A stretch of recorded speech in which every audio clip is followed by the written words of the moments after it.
Good morning my dear students. आज हम numerical लेकर आए हैं एनसीईआरटी का 2.1 एग्जाम्पल नंबर।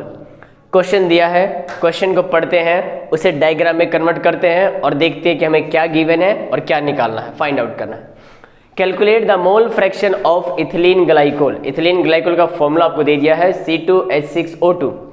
इसका आपको मोल फ्रैक्शन निकालना है और जबकि आपको कह रहा है कि ये कहाँ पे प्रेजेंट है, तो एक सॉल्यूशन में, और जिस सॉल्यूशन का परसेंटेज आपको दे दिया है 20% of ethylene glycol by mass. Ethylene glycol 20% present है किस में, तो W/W का सॉल्यूशन है उसमें। चलिए तो हम क्या करते हैं, हम इसे डायग्राम में कन्वर्ट करते हैं। इथिलीन ग्लाइकोल का एक सॉल्यूशन है, हमने ले लिया ethylene glycol solution. Mole fraction ethylene glycol का निकालना है, फाइंड आउट करना है। हमें पता है कि मोल फ्रैक्शन कैसे निकालते हैं, जिसका मोल फ्रैक्शन निकालना होता है उसी का मोल और डिवाइडेड टोटल मोल। यानी हमें यहाँ दो चीज़ें चाहिए, सॉल्यूट का मोल चाहिए और टोटल मोल चाहिए। चलिए और क्या गिवन है, हमें एक गिवन है क्या कि 20% C2H6O2 इथिलीन ग्लाइकोल दिया हुआ है बाय W/W, मास का मतलब W/W, ये गिवन है। चलिए जो गिवन है उससे इंफॉर्मेशन निकालते हैं और सवाल को आगे लेके चलते हैं। हमें गिवन है अबाउट कि 20% C2H6O2 बाई W/W। आपने पढ़ा था प्रीवियस क्लास में, इस W/W का मतलब क्या होता है। ये W सॉल्यूट का वेट, नीचे जो W है वो सॉल्यूशन का वेट। मैंने बताया था कि जितना परसेंट दिया होता है ये परसेंट सॉल्यूट का वेट ग्राम में कन्वर्ट कर देते हैं। सॉल्यूट का वेट तो कितना परसेंट, 20%, तो परसेंटेज को हटाकर हम ग्राम में लिख दें। तो इस चीज़ से हमें क्या इन्फॉर्मेशन मिलती है सॉरी, इन्फॉर्मेशन ये मिलता है कि 20 ग्राम, 20% था तो वेट बनाया तो परसेंट को हटा के ग्राम लगा। 20 ग्राम सॉल्यूट, और सॉल्यूट के रूप में क्या है तो इथिलीन ग्लाइकोल यानी C2H6O2। इथिलीन ग्लाइकोल इतना ग्राम सॉल्यूट है जो प्रेजेंट है, प्रेजेंट इन, किस में प्रेजेंट है। क्वेश्चन उठता है कि सॉल्यूशन का वेट कितना होगा, तो परसेंटेज गिवन है, परसेंटेज गिवन है तो परसेंटेज कितने पे अमाउंट पे होता है, तो 100 पे।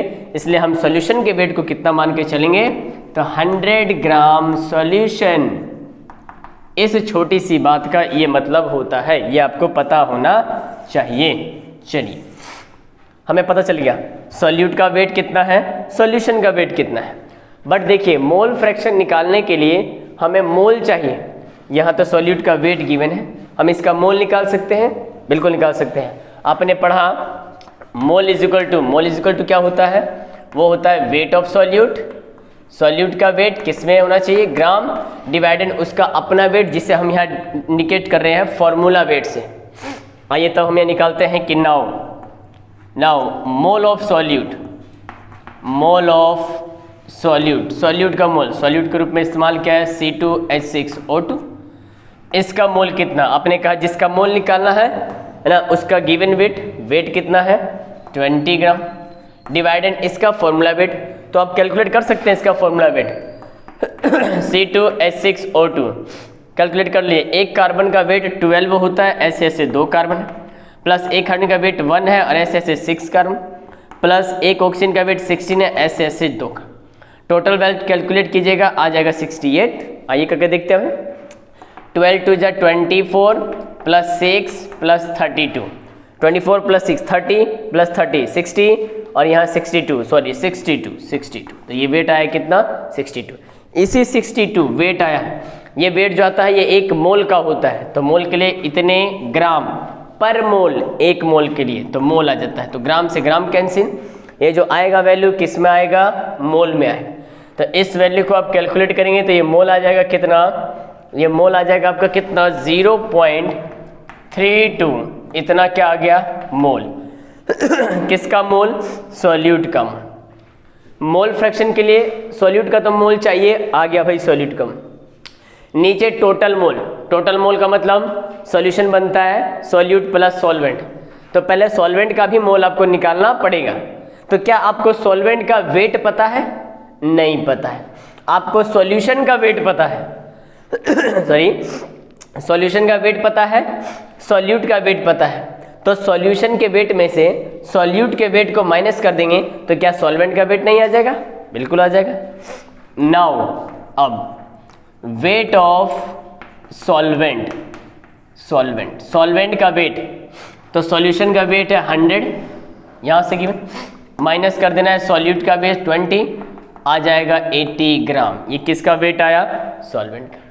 तो जब सॉल्वेंट का वेट आ गया, जिस तरह सॉल्यूट का वेट आया था तो सॉल्यूट का मोल निकाला था, सॉल्वेंट का भी वेट आ गया, तो क्या सॉल्वेंट का मोल निकाल सकते हैं? बिल्कुल निकाल सकते हैं। यहाँ कह सकते हैं क्या कि mole of, therefore mole of solvent, mole of solvent is equal to weight of solvent 80 gram divided उसका फॉर्मूला वेट।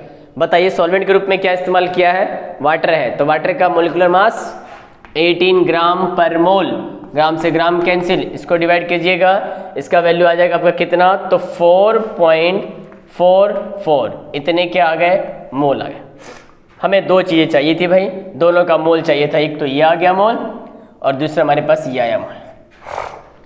दोनों के मोल को ऐड कर दूंगा तो आ जाएगा टोटल मोल। तो आइए, now total mole is equal to total mole, solute का मोल, सॉल्वेंट का मोल।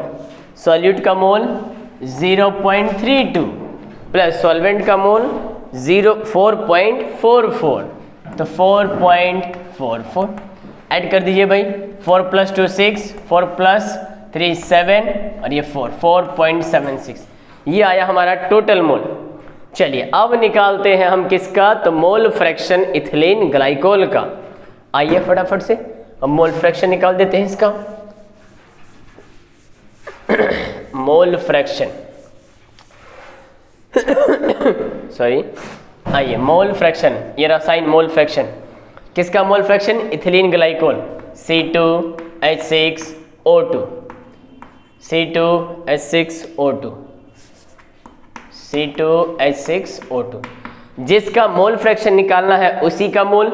तो बताइए इथिलीन ग्लाइकोल का मोल फ्रैक्शन निकालना है, तो उसका मोल आ गया इथिलीन ग्लाइकोल का मोल 0.32, डिवाइड करना है टोटल मोल। टोटल मोल कितना है? 4.76, इसे कैलकुलेट करेंगे, ये वैल्यू आएगा 0.06।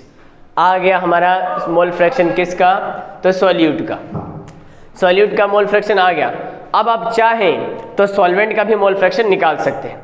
सॉल्वेंट का मोल फ्रैक्शन निकालना होगा तो इस तरीके से हम कहेंगे मोल फ्रैक्शन किसका? सॉल्वेंट। सॉल्वेंट के रूप में क्या इस्तेमाल है? वाटर, तो H2O को रख दिए। अब H2O का मोल फ्रैक्शन निकालना है तो H2O का मोल तो हमने निकाला भाई, यहाँ पर सॉल्वेंट हमारा वाटर था, उसका मोल आया था इतना या हमारा किसका? वाटर का मोल। डिवाइड कर दो टोटल मोल, ये रहा भाई 4.76, ये जो वैल्यू आएगा ये किसका आ जाएगा? सॉल्वेंट का मोल। एक और आसान तरीका, सॉल्यूट का मोल फ्रैक्शन आ चुका है, सॉल्वेंट का मोल फ्रैक्शन निकालना है।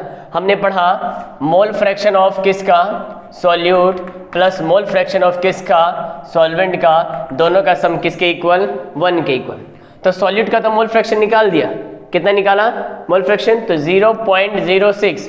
सॉल्वेंट का निकालना है, क्या नहीं निकलेगा?